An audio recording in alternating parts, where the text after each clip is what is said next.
Very good question. Very like the very important question normally cloud ops engineer face in the interview.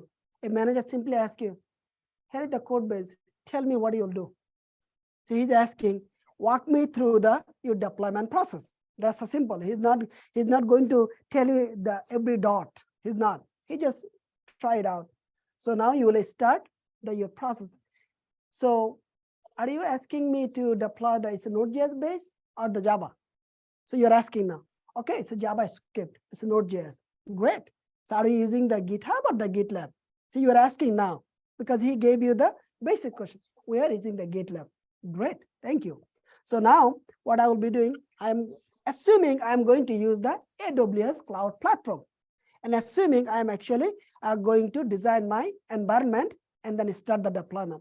What I will be doing, I will be actually getting the access permission of the GitLab of the repo, and then I will be actually creating the server EC2 on the cloud, on the AWS cloud. I will be creating the VPC as well, the virtual private cloud.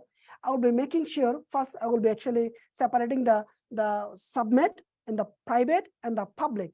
In the private subnet, my backend will be residing. In the public subnet, my front end will be residing. On the other hand, I'll be using the database for the AWS RDS so that the user can, the user data will be stored.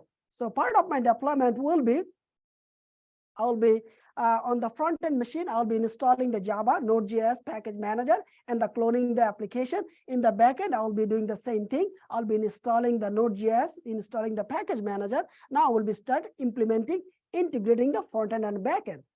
And then in the database, I will be actually providing the database credential in the backend server so that my backend can communicate with the database. So this will be actually the high level approach to deploy the application that is based on the Node.js